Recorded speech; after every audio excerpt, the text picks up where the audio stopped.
Bonsoir à tous, on va reprendre et finir pour ma mère, je n'étais rien de Richard Pelzer. Chapitre 16. Calistoga. Malheureusement, je n'étais capable ni mentalement ni émotionnellement de m'opposer à elle. Maman continua sa maltraitance perverse qui empira même après la mort de mon père. Cependant, mon monde changeait à nouveau, et moi aussi. J'avais des amis plus âgés que moi. La liberté dont je pouvais disposer en quelques occasions façonnait ma personnalité et construisait les fondations de mon être.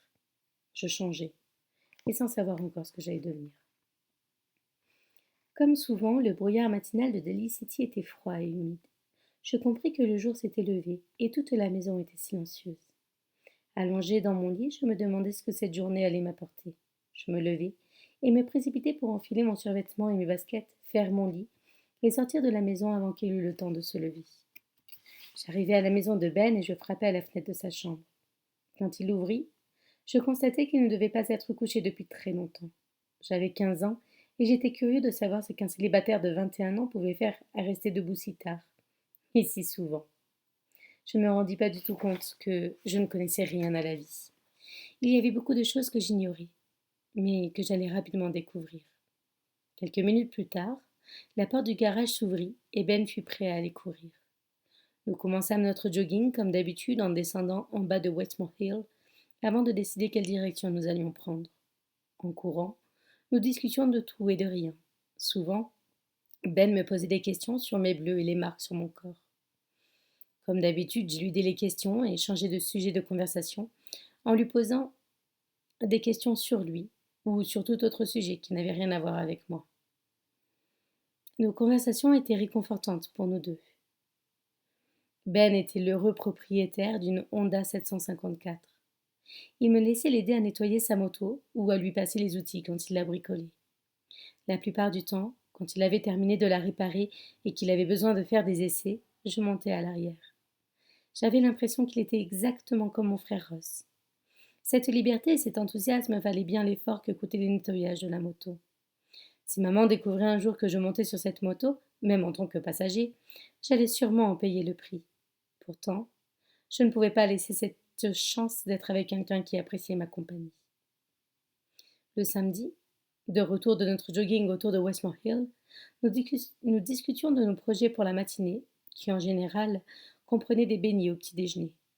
Rentrer à la maison pour prendre une douche et me changer était le pire moment de la matinée, parce que je craignais que maman ne soit réveillée et n'ait rechargé ses batteries pour la journée.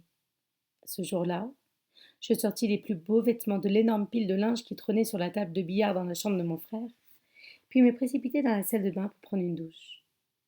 Sur le point de fermer la porte, sans même regarder derrière moi, je sentis le feu sur ma nuque au moment où elle me saisit par les cheveux et me tira en arrière sur le sol. C'est juste pour que tu te souviennes que, quoi que tu fasses, je te surveille, dit-elle.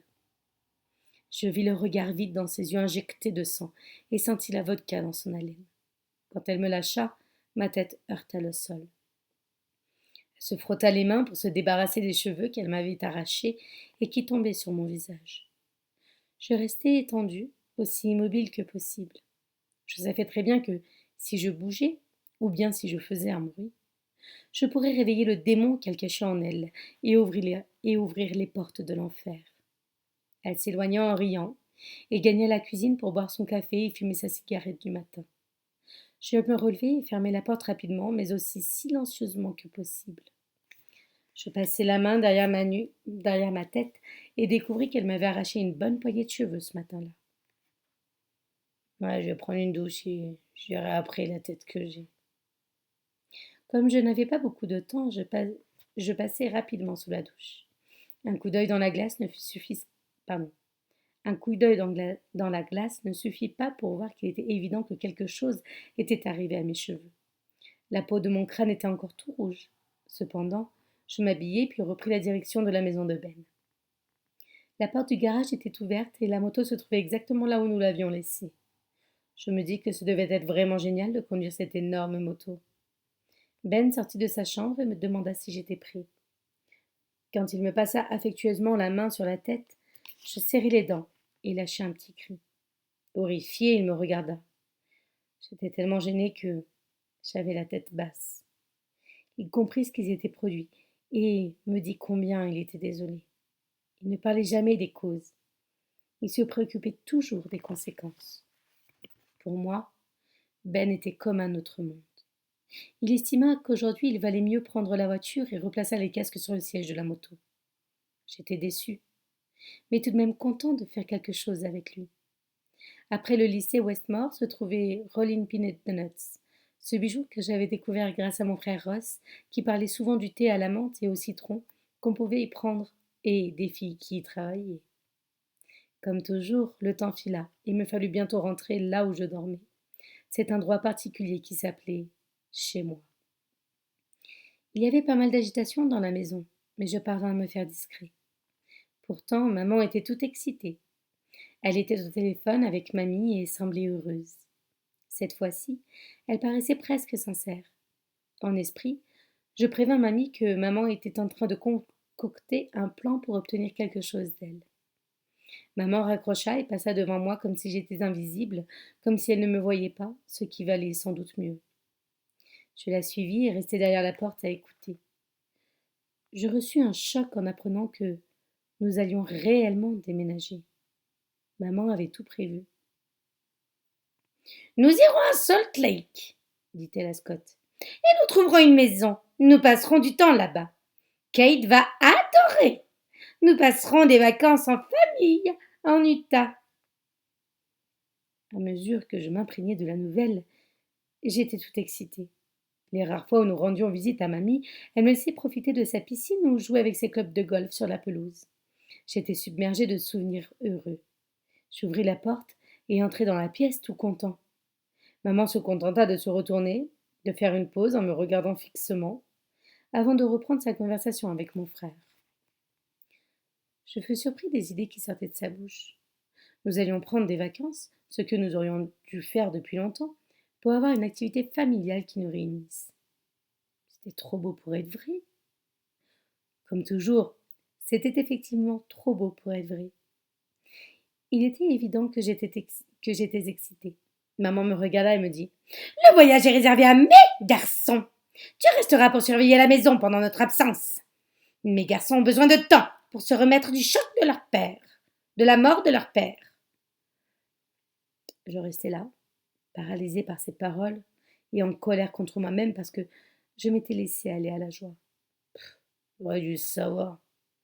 Comment est-ce que j'aurais pu être content ou montrer une émotion positive, sachant ce que le passé m'a appris. En quittant la pièce, je les entendais parler avec une joie de ce voyage en famille. Je montai l'escalier pour me rendre dans ma chambre et finis par comprendre. Ouais. Oh, elle sera à Salt Lake et je serai ici tout seul. Mais c'est parfait. Je peux dormir la nuit sans inquiétude. Je peux manger tout ce que je veux. Je peux me laver et porter des vêtements propres. Elle entra dans ma chambre alors que je me réjouissais. Tu ne viendras pas avec nous en famille à Salt Lake. Ce voyage est réservé à la famille. Vous serez parti combien de temps demandai-je.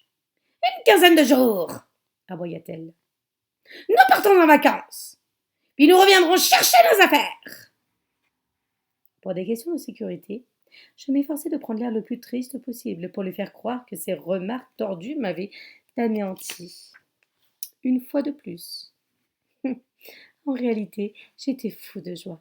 Elle crut ma tristesse sincère et s'en alla. Hey, ça a marché. Vas-y, va à Salt Lake. Va en Chine, va en enfer parce que j'en ai à foutre.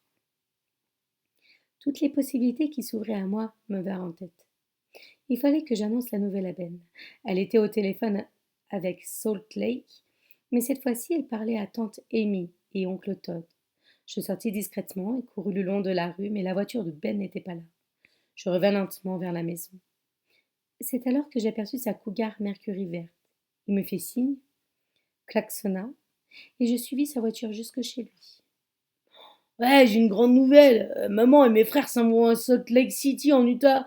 Et moi, je reste ici tranquille, tout seul. Je m'attendais à le voir aussi excité que moi, mais ça ne vint pas. Il avait l'air surpris.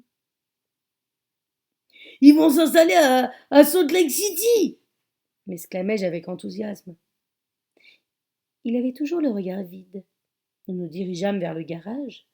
Il passa son bras autour de mon cou et me secoua la tête. Bah, qu'est-ce que tu veux dire? Ils vont s'installer en Utah? Bah, maman et Scott ont appelé Century 21 et je l'ai entendu parler au téléphone. Elle va vendre la maison et déménager.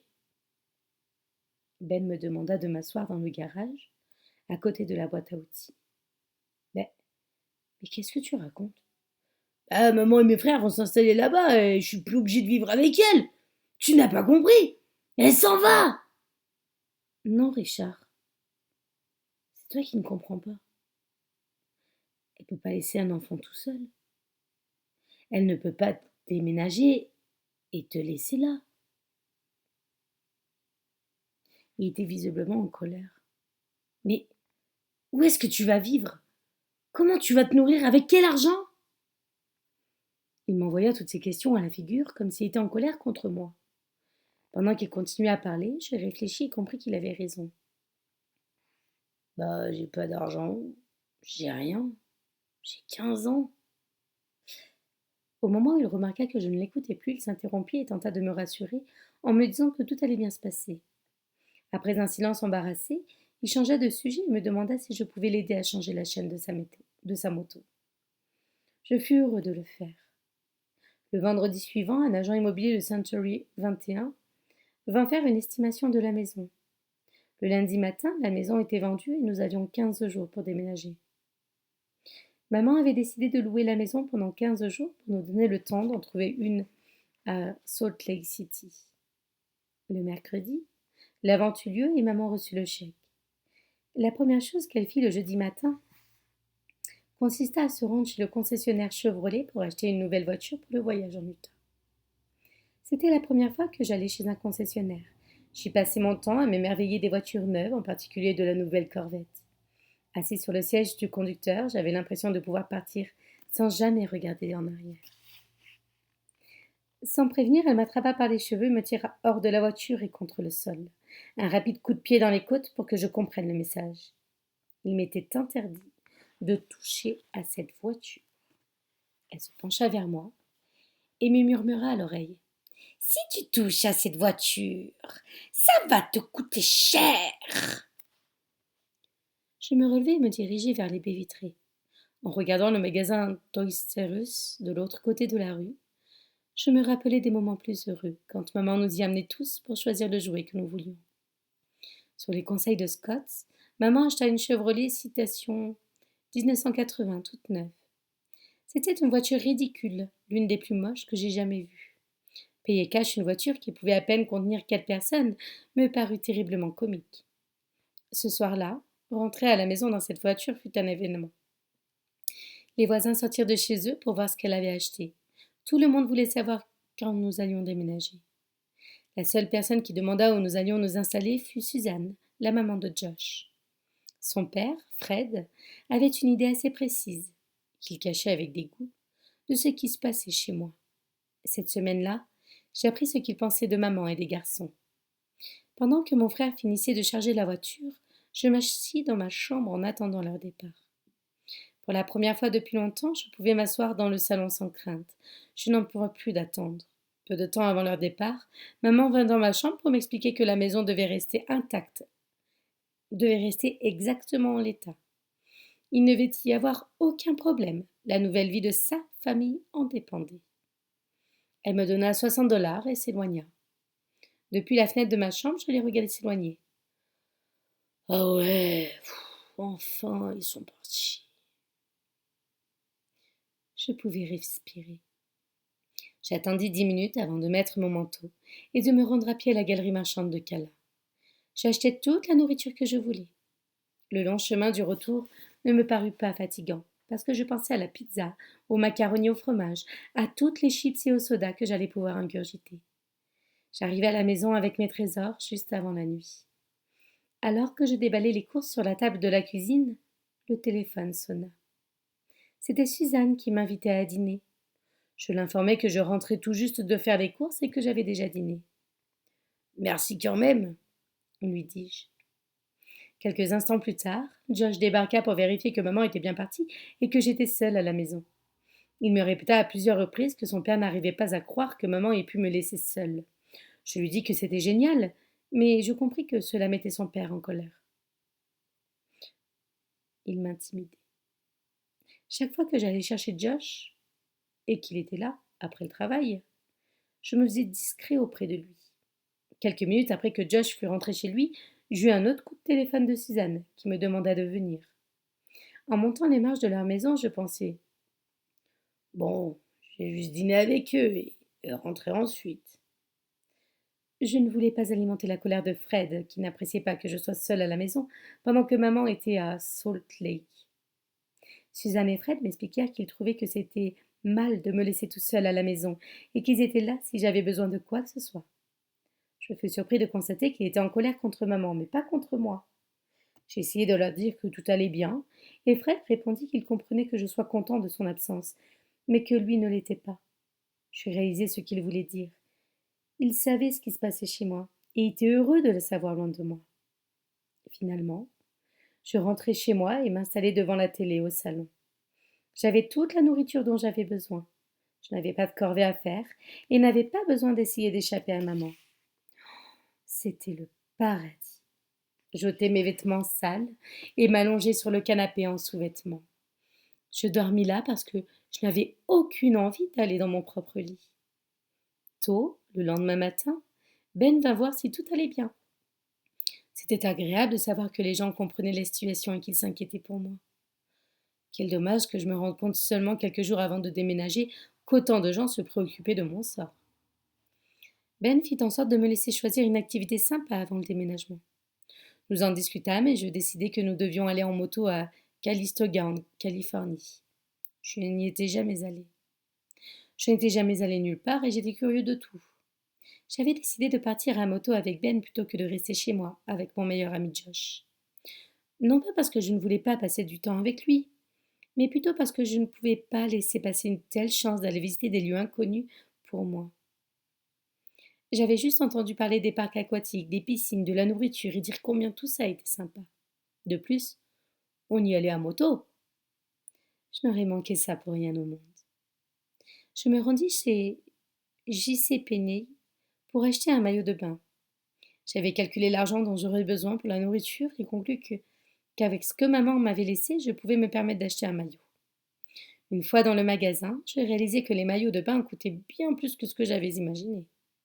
En me promenant dans le rayon garçon, je m'émerveillais de tout ce qu'on pouvait y trouver. Tous ces manteaux, pantalons, chemises et même chaussettes étaient tout neufs. Bien sûr, j'étais déjà allée dans un magasin auparavant, mais m'y trouver seule et suffisamment sûre de moi pour lever les yeux était une expérience entièrement nouvelle. Avant cela, mon devoir était de garder la tête basse et de ne faire aucun commentaire. Cette fois-ci, j'étais libre et je pris mon temps. Tout en me baladant dans le magasin et en observant les autres clients, je constatais combien j'étais différent. Il y avait d'autres enfants qui marchaient et discutaient avec leurs parents et qui m'observaient quand ils passaient à côté de moi. Bonsoir Lola, merci, c'est gentil. Je pris conscience que j'étais sale et que mes vêtements étaient usés. Je devais avoir une apparence misérable. Je pris la décision immédiate d'y remédier. J'allais m'acheter de nouveaux vêtements, quoi qu'il arrive. Je décidai d'acheter une chemise, un pantalon et des chaussettes. Je pourrais m'en débarrasser avant le retour de maman et avant même qu'elle ne le sache. Je choisis une chemise rouge et un pantalon de velours côtelé bleu, puis me mis à la recherche de chaussettes blanches. Quand finalement je trouvai le bon rayon, je fus stupéfait de découvrir le choix non seulement de chaussettes, mais aussi de sous-vêtements et de t-shirts. Ébloui par la blancheur des slips, je pensais à celui que je portais. Les quelques slips que je possédais n'auraient même pas pu servir de chiffon pour nettoyer une voiture. Je n'avais jamais pensé jusqu'ici à la possibilité d'en avoir des neufs. Je savais que je n'avais pas assez d'argent pour tout cela. Et pourtant, je restais immobile devant ces rangées de nouveaux vêtements. Je finis par remettre à leur place le pantalon, les chaussettes et la chemise, pour prendre plusieurs slips, de couleurs et de tissus différents, tout neufs, juste pour moi. Quelle différence énorme si je pouvais avoir quelque chose de neuf sans qu'elle le sache. Comme je l'ai lavé moi-même, Elle n'avait qu'une vague idée de mes vêtements, de toute manière. J'avais tout de même un dilemme. Il m'était impossible de tout acheter. Si je prenais le pantalon et la chemise, alors je n'avais pas les moyens d'acheter les sous-vêtements, et vice-versa. Or, je voulais les deux.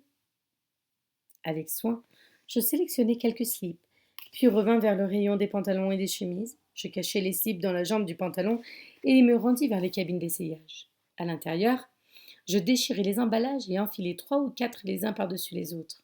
Puis je remis mon pantalon, je fourrai les emballages vides dans mes poches et sortis. J'étais certain d'avoir l'air bizarre et de me faire attraper. Je payai le pantalon et la chemise et quittai rapidement le magasin, sans me retourner. Je savais que voler était mal, mais j'étais bien trop heureux de pouvoir me débarrasser du pantalon et de la chemise que j'avais portés chaque jour depuis plus d'1 an. Dans le bus, en revenant, je me rendis compte que j'avais oublié d'acheter le maillot pour lequel je m'étais rendu là-bas au départ. En descendant la rue, je vis Ben devant sa maison, en train de laver sa voiture. Je courus dans ma chambre et ôtai les cipes volées pour les cacher au fond d'un tiroir. Je me rhabillai rapidement, puis ressortis dans la rue. Ben m'interpella pour que je lui raconte ce que je faisais de cette liberté toute neuve. En plaisantant, je lui répondis que j'avais acheté un maillot pour notre voyage. Oh, ouais, génial! Fais-moi voir. N'ayant rien à lui montrer, je fus gênée et il comprit rapidement que j'avais menti. Je baissai la tête et lui dis: Bah, j'ai acheté autre chose, seulement parce que j'en avais vraiment besoin. Je n'ai pas des propres et. De quoi tu parles, Richard? M'interrompit-il. Je baissai encore davantage la tête et murmurai: Ah, des slips. Pourquoi tu m'as dit que tu avais acheté un maillot de bain? Est-ce que tu es gêné de parler de slip? Bah non, répondis-je alors qu'il avait raison. C'est juste que, bah, j'ai pas envie qu'on sache que j'en ai besoin, quoi. Sans comprendre le côté désespéré de ma situation, Ben me posait des questions sur mes vêtements. Je lui racontai que j'avais un pantalon d'été et une chemise et que j'allais avoir un pantalon et une chemise d'hiver. Il resta sans réaction. Bon, ok, ça suffit comme ça, dit-il. On va chez Sears. Ce jour-là, Ben m'acheta tout ce dont j'avais besoin, y compris le maillot de bain. Il m'avait souvent parlé de maman et dit qu'il pensait qu'elle était une malade mentale. Il ne l'avait jamais accusée d'être mauvaise, juste d'être malade. Je comprenais à présent que les autres voyaient qui elle était. Je n'étais pas le seul. Les garçons dans la rue, les parents de Josh, Tony et Alice, nos voisins, cette semaine-là, chacun y alla de son commentaire sur sa façon de me traiter. Ce soir-là, je pris une douche et traînai dans la maison, dans mon nouveau slip bleu et jaune, à regarder les lumières du pont de San Francisco et les lumières rouges en haut des lignes à haute tension de l'autre côté de la baie. Je m'endormis dans un silence absolu et sans aucune peur, commençant à comprendre qu'il y avait autre chose dans la vie que ce que j'avais vécu jusque-là. Quand le téléphone sonna le lendemain matin, je me rendis compte que j'avais dormi toute la nuit, ce qui n'était pas commun pour quelqu'un comme moi, qui vivait dans la peur constante du noir et des bruits terrifiants de cette maison. Des bruits comme la porte qui s'ouvre au milieu de la nuit, sachant que c'était elle et qu'elle allait me battre tout simplement parce que je m'étais endormie.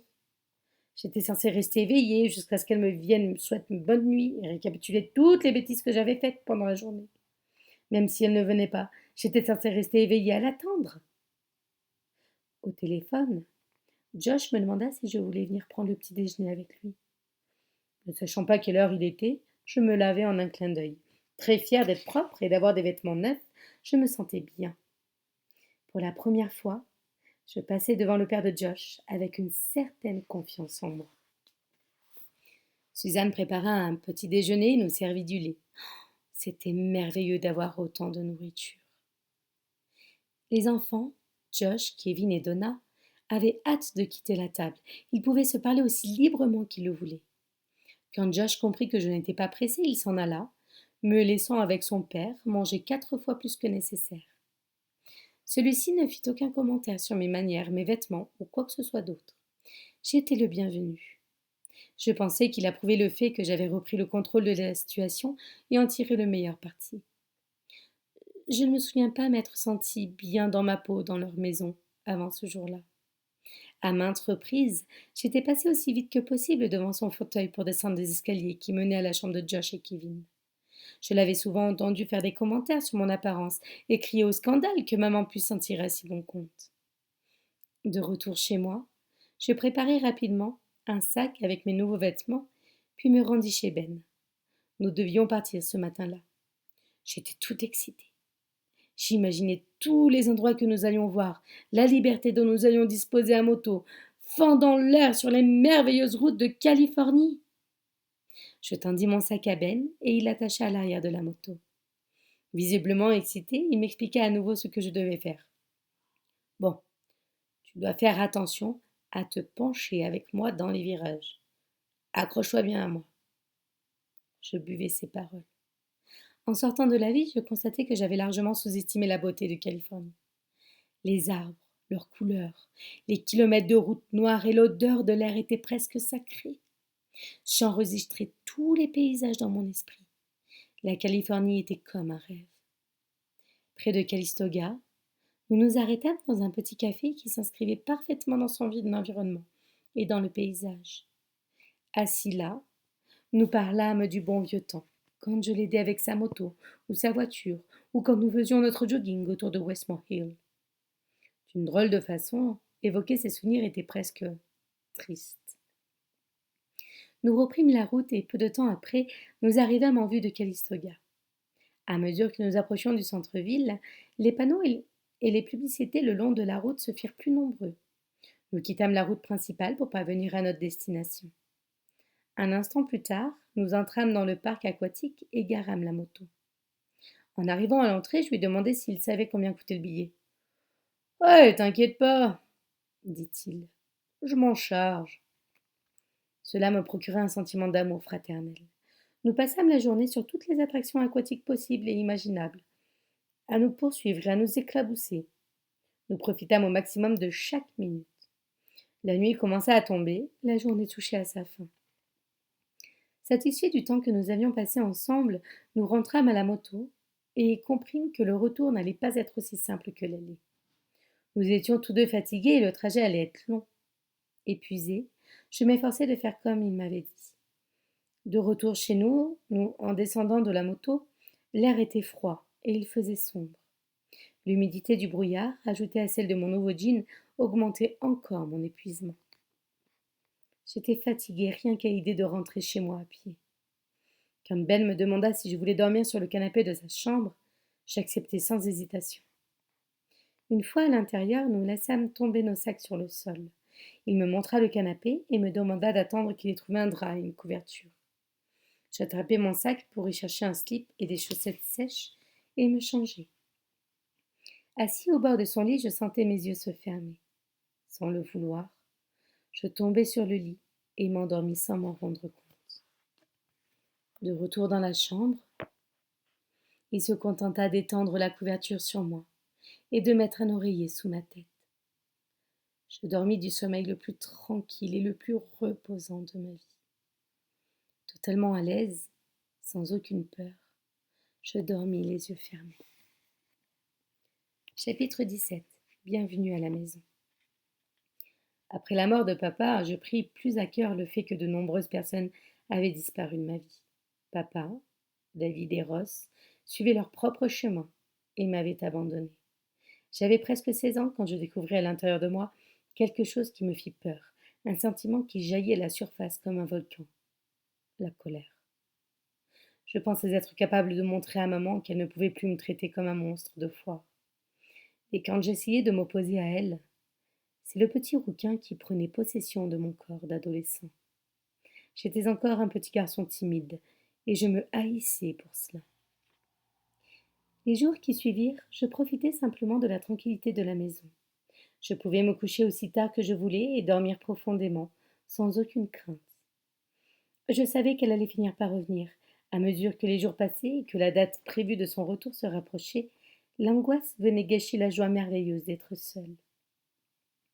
Entre les dîners chez Josh et le temps que je passais avec Ben, les jours filaient comme des minutes. Très vite, les 2 semaines touchèrent à leur fin, et le jour J approcha. Maman et mes frères devaient rentrer le vendredi, et je me levai pour aller ranger le désordre que j'avais pu laisser dans chaque pièce. Tout devait être parfait. À l'heure du déjeuner, j'avais fini mes corvées et je descendis dans la rue à la recherche de Ben. Je trouvais qu'un dernier après-midi sympa était une bonne idée. En arrivant près de chez lui, je vis que sa voiture n'était pas là. Je regardai en direction de la maison de Josh pour voir s'il était chez lui. Il n'y était pas. Cela n'avait pas vraiment d'importance et je retournai à la maison. Je pensais à toutes les questions que maman allait me poser au moment où elle me coincerait seule au sous-sol. Combien d'argent as-tu dépensé pour acheter quoi? Qu'est-ce que tu as fait pendant ces 2 semaines? Qui est venu à la maison? Je passais en revue la liste de ces questions dans ma tête et m'efforçais de trouver des réponses satisfaisantes. Je savais que rien de ce que je pourrais dire ne suffirait si elle était de mauvaise humeur. J'ai décidé de me rendre en bus à la galerie marchande de Westgate pour me balader. Il me restait presque 25 $ et j'estimais qu'il était temps de les dépenser. Le trajet en bus ne prenait qu'une vingtaine de minutes. Je me rendis directement à la boulangerie Adeline, l'une des meilleures de la ville. On y trouvait les pâtisseries et les beignets les plus frais. J'en achetai quelques-uns et les mangeai en me promenant dans la galerie. Faire du lèche-vitrine était une activité nouvelle pour moi. J'irai de magasin en magasin et m'arrêtai devant les vitrines. Au bout de la galerie se trouvait un magasin de jouets Kings Norman. Je me dirigeai directement vers les voitures et bateaux télécommandés. J'en avais toujours rêvé. Scott avait plusieurs avions Cox à pétrole qu'il faisait voler dans la rue. Je ne pouvais imaginer le plaisir qu'il y prenait. De la boutique de jouets, je me rendis au grand magasin près de l'entrée. Les énormes rayons de vêtements pour enfants et adolescents me tentaient. J.C. Penney avait de gigantesques vitrines. Je vis un jean qui me plaisait et décidai d'aller voir combien il coûtait.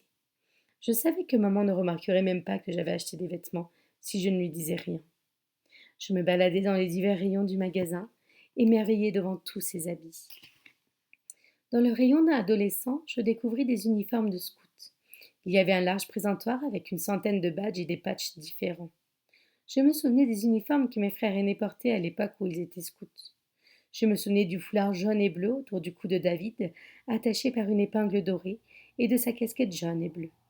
Plus jeune, je n'avais jamais compris pourquoi maman lui avait permis d'être scout.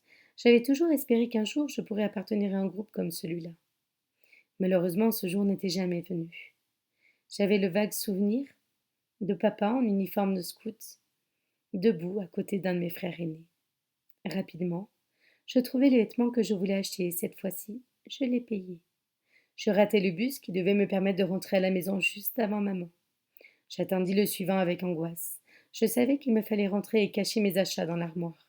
Je parvins finalement en haut de Crestline Avenue, descendis du bus et courus jusqu'à la maison. En passant devant toutes les autres... Oh, mais elle m'embête cette mouche, pardon. En passant devant toutes les autres de la rue, je voyais la mienne se rapprocher. Ne remarquant pas de voiture dans l'allée, je pensais qu'elle avait dû la rentrer au garage.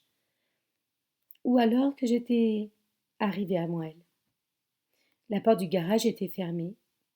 En regardant par les hublots, je vis qu'il était vide. J'avais réussi à arriver avant elle. Je montai les marches, fatiguée. Je me rendis à la cuisine pour boire un verre de jus de fruits et m'asseoir une minute. Je déballai mes paquets et jetai les sacs à la poubelle. En ouvrant mon armoire, j'ai vu les slips colorés que j'avais achetés la semaine précédente et commençai à craindre d'en avoir pris de trop. Le tiroir du bas était rarement utilisé et presque vide. Je pris mes nouveaux vêtements et les rangeai dedans avant de revenir dans la cuisine. Je fis une dernière fois le tour de la maison pour m'assurer que tout était en place avant son retour. En passant devant la cuisine, je vis le sac J.C. Penney. Si maman le voyait, elle découvrirait ce que j'avais acheté et piquait une crise. Je mis un nouveau sac dans la poubelle et descendis l'autre sous-sol pour le mettre dans le conteneur à ordures, près de la porte du garage. Bonjour Nora. De retour à l'étage, je m'étendis sur le canapé, épuisée par cette journée stressante. Je restai là, à regarder San Francisco par la grande baie vitrée. À quelques minutes, je m'endormis. Je fus réveillée par le bruit de la porte du garage qui s'ouvrait et la voiture qui rentrait. La nuit tombait, il était bien plus tard que prévu. Le temps que je reprenne mes esprits, Scott était venu s'asseoir en face de moi. Qu'est-ce que ça fait pendant que j'étais pas là? Fut tout ce qu'il trouva à dire. Il avait l'air de vouloir que je lui fasse un rapport complet de mes activités de ces 2 dernières semaines. Agacé par son besoin d'autorité, je me contentais de répondre. Va te faire foutre. Puis je remontais dans ma chambre. Pour ma mère, je n'étais rien de Richard Pelzer. Merci pour les likes, c'est gentil. En un éclair, mon frère courut rejoindre ma mère qui venait d'arriver. Richard, il m'a insulté et il m'a dit qu'il nous détestait tous. De rien, avec plaisir, Nora, dit-il. En l'entendant raconter cela à maman, je compris que j'étais à nouveau tombée dans son piège. À ma grande surprise, maman n'eut pas l'air de réagir. Elle passa à côté de lui dans le couloir. Dans la cuisine, je l'entendis ouvrir le placard, sortir le verre et la bouteille, avant de se servir le premier des nombreux verres de la soirée. Quelques minutes plus tard, mon jeune frère entra dans la chambre et s'assit sur le lit du bas. Sans hésitation, il me parla de la nouvelle maison et du quartier. Il avait choisi une chambre au dernier étage, à côté de celle de maman, et mon frère aîné avait choisi une chambre en bas. Merci pour le suivi, c'est gentil, bien. Et maman a réservé la plus grande chambre à Ross et elle fait en sorte que personne ne la prenne, me dit-il en imitant la façon de parler de maman. Il est à l'armée, il reviendra jamais. Pourquoi aurait-il besoin d'une chambre? Et pourquoi la plus grande? Demandai-je tout en connaissant déjà la réponse. Quand Ross avait quitté la maison, maman nous avait informé qu'il était simplement parti pour s'entraîner et qu'il reviendrait bientôt dans une base militaire à San Francisco. Elle s'était convaincue qu'il ne s'était pas enfui, mais qu'il avait besoin temporairement de faire les 400 coups. Rien ne pouvait être plus éloigné de la réalité. Oh, mais elle m'embête cette mouche. Il était parti, et pour de bon. Personne ne lui en voudrait s'il ne remettait jamais les pieds en Californie. Angoissée, je demandai à Kate. Et moi? Est-ce que j'ai une chambre? Oui, en bas, entre celle de Scott et la lingerie. Elle n'est pas très grande, mais comme tu n'étais pas là pour en choisir une, on t'a gardé celle qui restait. Comment ça, j'étais pas là? Et Ross, alors, il était pas là non plus? Il y sera jamais! Hurlai-je. Comment ça se fait qu'il ait eu la chambre la plus grande? Entendant mes cris, maman vint dans la chambre et dit à Kate de descendre vider la voiture. Quand il eut disparu, elle se pencha vers moi et me dit: Je ne suis pas sûre de t'emmener à Salt Lake City avec ma famille. Tu ferais mieux de faire attention, ou bien tu vas te retrouver tout seul, de queue sur le trottoir. Instantanément, la peur qu'elle savait si bien susciter en moi revint. Elle repartit dans la cuisine boire quelques verres de vodka supplémentaire. Après un dîner tranquille et sans incident, je lavai la vaisselle comme d'habitude avant d'aller au lit. J'entendais les garçons et maman parler de la nouvelle maison et de toutes les choses qu'il y avait à faire avant le déménagement, du garage et du jardin qu'il faudrait vider. Maman et Scott prenaient ses décisions comme mari et femme.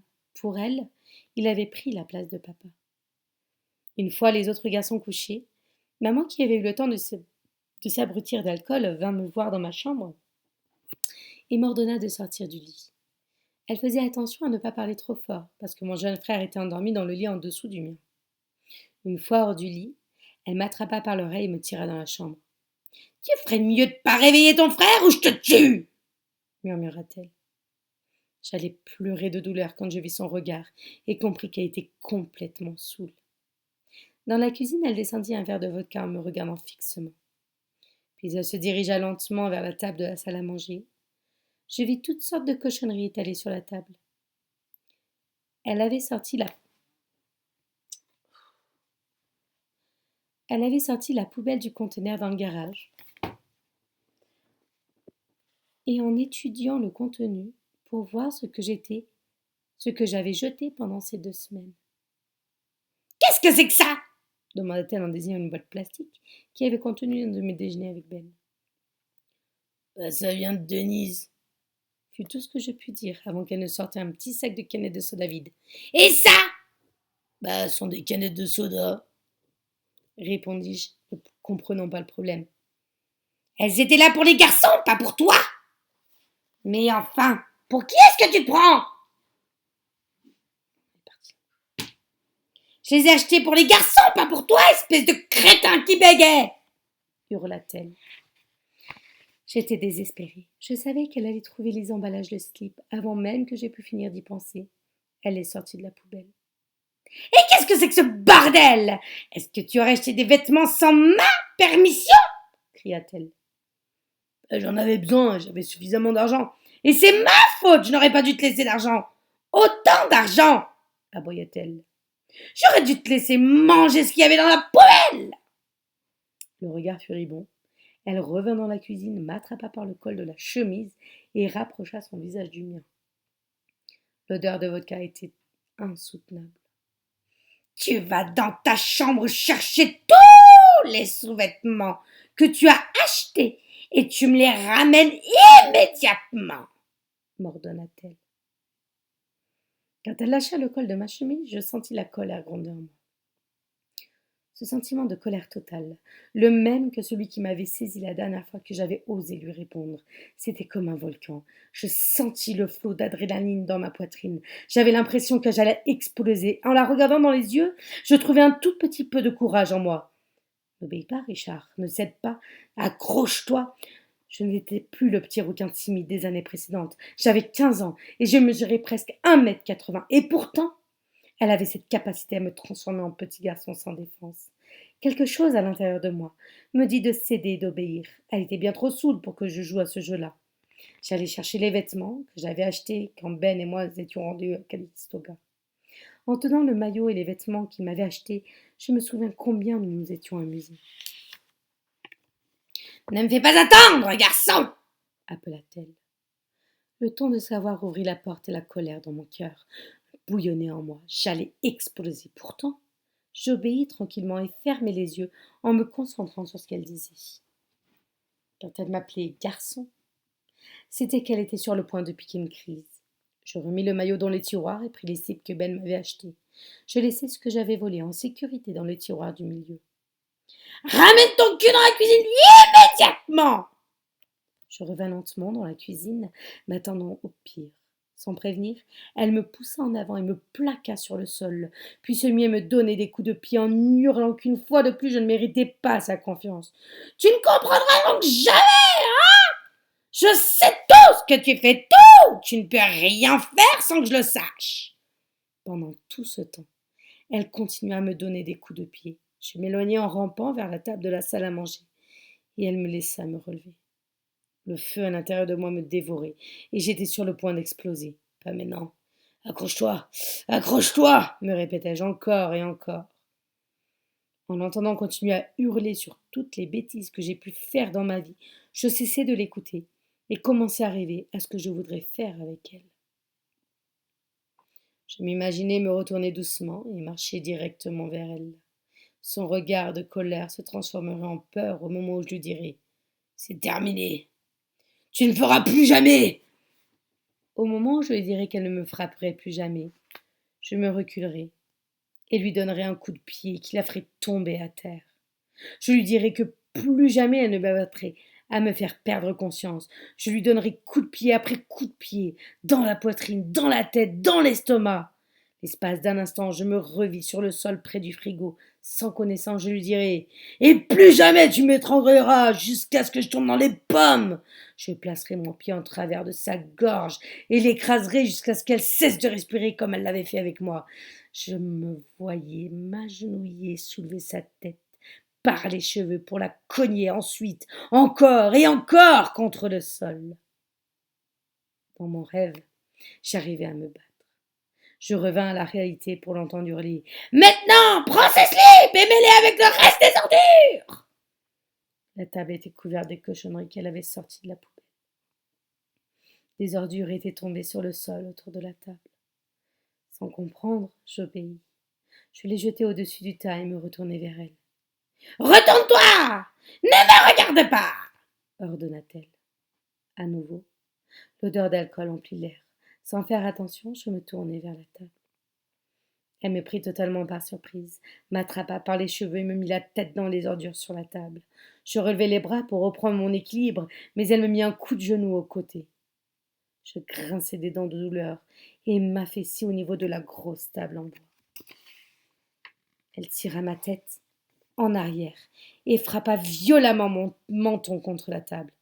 « Arrête ça, espèce de grosse vache !» fut tout ce que je trouvai à dire. Je me souvins alors que si je criais suffisamment fort, au moins un de mes frères entendrait et viendrait voir ce qui se passait dans la cuisine. La douleur dans mon menton et ma mâchoire résonnaient dans mon crâne. Je plaçai mes mains sur le rebord de la table de manière à l'empêcher de me cogner la tête contre elle à nouveau. Lentement, je me retournai et lui fis face. Le feu était parvenu à la surface. Je serrai les poings. Je sentis mes ongles rentrer dans la paume de ma main. Les muscles de mon bras se tendirent comme si j'allais lui envoyer un coup de poing puissant dans la mâchoire. Jamais auparavant je n'avais pensé ni eu envie de la cogner. Jamais je n'avais ressenti tout cela en même temps. J'étais sur le point de l'insulter. Elle le savait. Elle me regarda droit dans les yeux et dit « Si tu réveilles qui que ce soit dans cette maison, je ferai en sorte de t'abandonner seule, comme un con. Tu n'auras plus que tes yeux pour pleurer. » Son expression et la rougeur de son cou et de ses joues me firent comprendre qu'elle était dans un état second. Elle avait bu pendant des heures et avait besoin d'un exutoire en 2 semaines de frustration. Je savais que la meilleure chose à faire était de laisser tomber. Je sentis la colère, la frustration et le reste d'orgueil fondre en moi. Je me contentai de rester debout là, à regarder le sol à mesure que mon menton se baissait vers ma poitrine, comme un lâche. « Ramasse toutes les ordures, remets-les dans le sac et descends-les au garage. En particulier ces cochonneries-là. » Elle fourra les sous-vêtements au milieu de la pile d'ordures sur la table. Sans hésitation, elle retourna dans la cuisine, ouvrit le placard à côté de la cuisinière et en sortit une bouteille de vodka supplémentaire. Une bouteille après l'autre, me dis-je en secouant la tête. Je ramassai les ordures malodorantes sur la table et par terre. Je remplis 3 sacs. Une fois les sacs déposés dans les conteneurs au sous-sol, je remontai dans la cuisine. Debout, là, à attendre ses instructions, je remarquai la pendule au mur, au-dessus de la table. Il était 3h15 du matin. Je retournai dans ma chambre. J'entendis mon frère Kate s'agiter dans son sommeil au moment où je grimpais dans mon lit. T'as aucune idée de ce qui se passe, hein, n'est-ce pas? Aucune idée, lui murmurai-je en me penchant par-dessus la rambarde du lit pour le regarder. Ouais, peut-être que David m'avait dit la même chose un jour. Chapitre 18. Lâcher prise. Lorsqu'une expérience change notre vie, nous en gardons parfois un sentiment d'accomplissement. Parfois, nous en gardons le sentiment d'être perdus et incapables de trouver notre chemin. Ce qui m'arriva au sous-sol peu après fut effrayant et pourtant presque spirituel. Je me confrontai enfin à moi-même et acceptai la personne que j'étais devenue. Ce que j'ignorais à l'époque, c'est que ce fut aussi le début de la découverte de la personne que je suis aujourd'hui. Ma quête atteignait son terme. Il me fallait encore dire adieu au petit requin et laisser pour toujours derrière moi. Je descendis de mon lit, passai silencieusement devant la cuisine et me rendis au sous-sol. Je ne savais pas pourquoi, mais c'était comme s'il m'appelait. Je fermai les yeux et remontai les marches. Je regardai une seconde en arrière, puis fermai silencieusement la porte de la cave derrière moi. Je me retournai discrètement dans ma chambre. À nouveau couché, je ressentis de la peine en pensant à la cave. Le temps passait. J'essayais désespérément de m'endormir. Le sous-sol m'appelait. Au plus profond de mon cœur, je savais qu'il me fallait y descendre une fois de plus. Je fis très attention à ne pas réveiller maman en passant devant sa chambre pour me rendre à la porte de la cave. Je passai également devant celle de Scott aussi silencieusement que possible. Une fois certain que je n'avais fait aucun bruit et que je n'avais pas dérangé mes frères assoupis, je m'assis en bas des marches et observai le béton froid. Je connaissais chaque recoin et chaque trou de ces murs de béton. Avec les années, j'avais d'une certaine manière mis un petit bout de moi dans chacun de ces trous.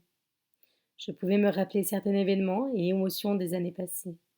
Je me souviens de m'être collé la tête contre le ciment froid à la recherche d'un signe de vie dans le silence de ces murs. Je cherchais quelque chose, mais je ne savais pas ce que je voulais trouver. Debout, la main contre le mur, je me revis enfant. Je regardais ce garçon si petit et si docile. J'étudiais mes mains. À présent que j'étais adolescent, elles étaient tellement plus grandes que celles du petit garçon. Bonsoir Amandine, merci pour les likes, c'est gentil. Les images de mon enfance passaient devant mes yeux. C'était comme si ma vie était un film et que je regardais. Je me vis à 5 ans. Croire que le béton m'aiderait à garder mes émotions pour moi. Je me vis déambuler dans la cave. Le béton était comme une toile, et les différentes étapes de ma vie s'étalaient sur les murs. Le mur derrière l'établi était lié à certains souvenirs que j'avais enfouis dans mon esprit et auxquels je n'avais pas pensé depuis très longtemps. Je vis les nombreuses fois où j'avais caché un demi-sandwich pour mon frère. Parfois pour l'aider, mais la plupart du temps pour lui attirer des ennuis. Nourrir David avait été l'un des pires crimes qu'un membre de la famille, moi en particulier, pouvait commettre. Je m'étais rampé sous les étagères de l'établi, là où on rangeait les pots de peinture, pour me cacher comme un animal. Je me vis essayer de lui échapper et tenter de devenir invisible. Je m'observais assis, immobile, à l'âge de 5 ans, des araignées et des insectes autour de moi et sur moi, pour échapper à maman et à son caractère d'ivrogne. Je continuais à regarder. Je me vis dépasser l'établi et observer terrifié le coin où les poubelles et la tondeuse étaient rangées. Du tréfonds de mon esprit vint un flashback terrible. Je me vis soulevé du sol par la force d'un coup de tuyau métallique à la mâchoire. Je sentis à nouveau la douleur en voyant le tuyau percuter ma mâchoire. J'entendis encore mon crâne heurter le ciment en tombant sur le sol. Les émotions qui remontèrent me submergèrent. Je tentais désespérément de reprendre mon esprit. Je fermai même les yeux, espérant que ces images disparaîtraient. Je rouvris les yeux et vis le même enfant, un peu plus âgé, se rendre vers la pile de cochonneries à côté de la grande échelle métallique contre le mur du fond. Je me vis trouver des vieilles bottes marron que je ne portais plus. Je les avais prises dans la poubelle d'un voisin. Je les cachais entre l'échelle et le mur pour que personne ne puisse les trouver. Je les portais chaque fois que j'avais la possibilité de mettre à l'école, en quittant la maison par la porte du garage. En sortant, je m'arrêtais pour changer les chaussures et mettre ces vieilles bottes sales. Elles étaient beaucoup trop grandes, mais m'allaient bien mieux que les chaussures que je portais toute l'année et qui, elles, étaient beaucoup trop petites. À nouveau, je fermais les yeux, immobile dans le silence. Je priais pour ne plus rien voir. Je me demandais si, moi aussi, je n'étais pas en train de perdre l'esprit. L'espace d'un instant, je pensais à maman qui dormait dans sa chambre juste au-dessus de la cave dans laquelle je me tenais. Je me demandais si je perdais le sens des réalités, comme c'était arrivé à maman. Les yeux fermés, je m'assis et m'interrogeais. Et si, à 15 ans, j'étais aussi fou que maman? Plein d'appréhension, j'ouvris les yeux et me vis, âgé à présent de 7 ou 8 ans, placer des sandwichs pour David dans la pile de bois qui se trouvait dans un grand chariot près du fond. Les insectes et la saleté qui recouvraient le bois m'effrayaient toujours, mais ne m'empêchaient pas de le faire. Je me demandais combien de ces sandwichs mon frère avait pu manger et combien d'insectes il avait avalé au passage. Je fermai les yeux en priant pour que tout s'en aille. Je ne pus empêcher les larmes de couler le long de mon visage. Il était très tard dans la nuit, probablement presque l'heure du lever du soleil, et je savais qu'il me fallait être très silencieux. Je secouai la tête et essuyai mes yeux, quand je me vis à l'âge de 9 ans, assis dans un coin du garage, juste avant l'aube, occupé à regarder l'eau de la rosée du matin couler le long des murs de béton jusque dans une flaque sur le sol. Je sentis mes tripes se tordre en voyant cet enfant tendre la main vers le mur froid. Sentir l'humidité du brouillard et penser que ces murs pleuraient avec lui à cause de toutes les souffrances dont il avait été témoin. Tous ces souvenirs d'actes de violence étaient enfouis dans mon âme et dans ces murs de béton. Je me sentais mieux à l'idée de tout garder pour moi, quand je voyais les murs pleurer pour moi. J'avais rangé avec soin mes émotions secrètes et mes craintes dans les trous de ces murs de béton. Je croyais que le béton était la seule chose qui pouvait les retenir. Quand la rosée du matin coulait le long des murs, je croyais qu'ils pleuraient silencieusement, sans qu'on le sache, comme moi. Les larmes coulant sur mes joues, je vis le même enfant agenouillé, essayant d'atteindre le mur derrière l'abri de bois, et j'implorais une réponse en voyant maman me battre. Je vis cet enfant debout devant la machine à laver, essayant d'en atteindre les boutons pour la mettre en route. Le pantalon et la même chemise sale que j'avais portée pendant des années recouvraient son corps. Cette vision était si réelle que je pouvais sentir l'odeur du moisi sur les vêtements mouillés posés au sol. Je regardais ce petit garçon sale essayer de laver ses vêtements répugnants. L'espace d'un instant, la vision s'arrêta. Un silence sinistre remplit le sous-sol. Tout était immobile. J'entendis le sang affluer dans mes tempes, puis les visions reprirent. Je vis l'endroit où Chose dormait.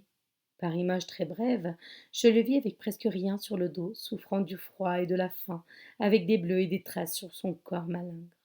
Effrayée, je me détournai et fermai les yeux. J'attendis silencieusement avant de les rouvrir. Il n'était plus là. Le fantôme était parti.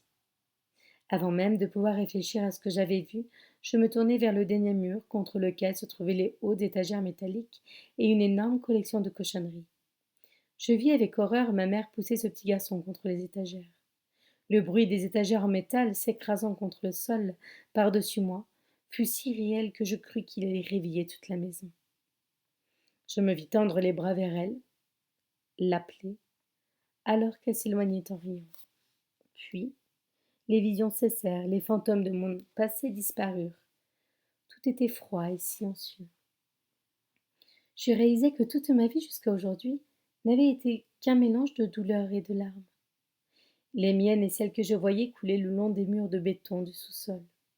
Assis sur les marches, je me mis à pleurer. Je pleurai plus d'une heure avant de remonter l'escalier et de retourner à ma chambre. En passant devant la fenêtre de la cuisine, je remarquai que les ténèbres de la nuit s'éclairaient.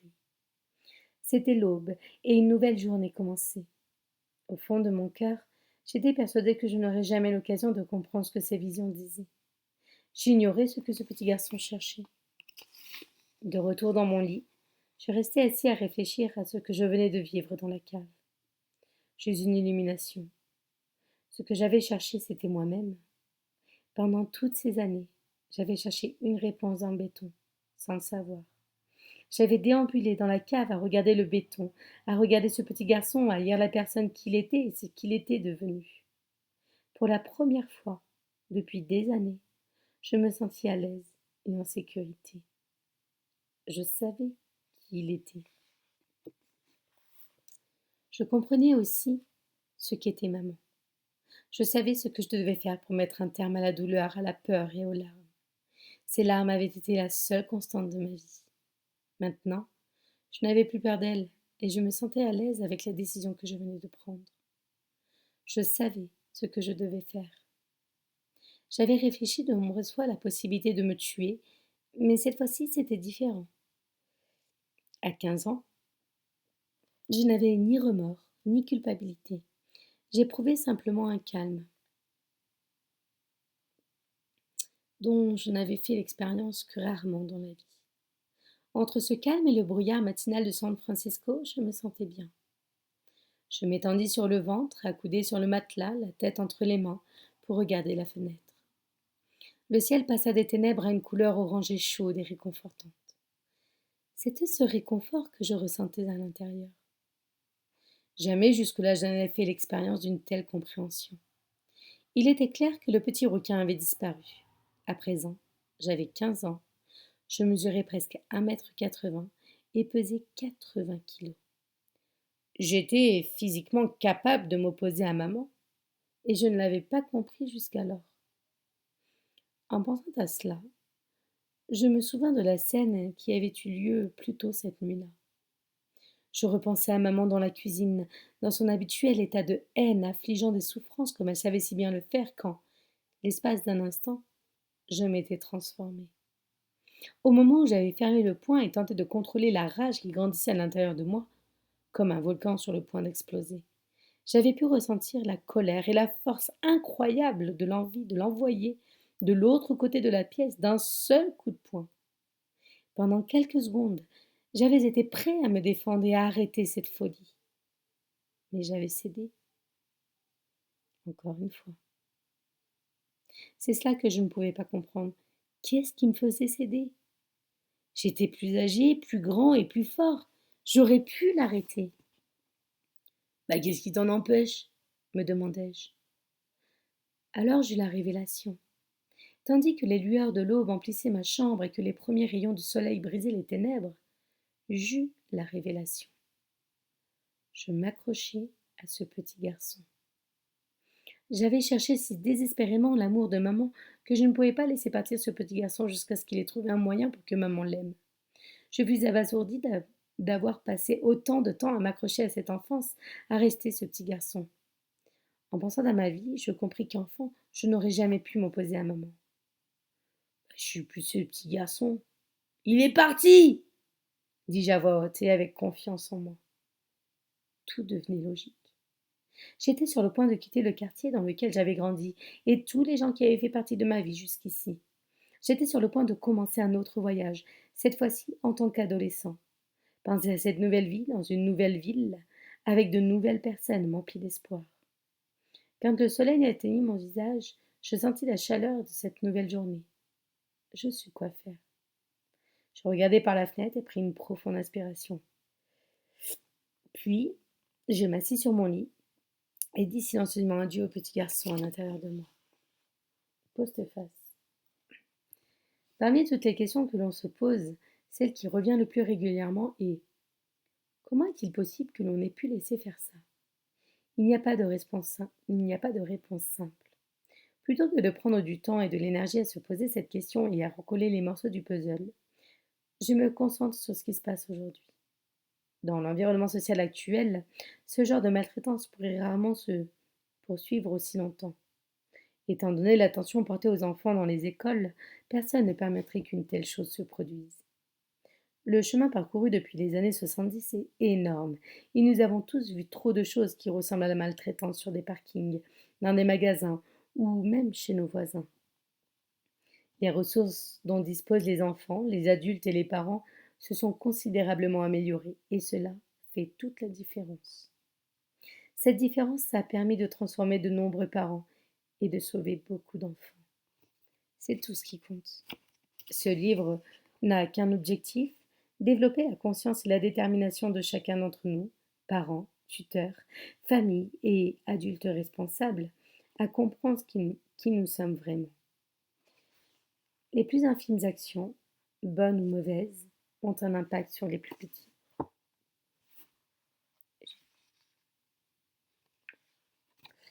La valeur d'une seule âme est bien supérieure à n'importe quoi d'autre sur cette terre, car il n'y a rien de plus merveilleux que d'élever un enfant et de le préparer à ce voyage vers là d'où il vient, là où vit son Père immortel, cet endroit que l'on appelle le paradis, cet endroit que l'on appelle chez soi.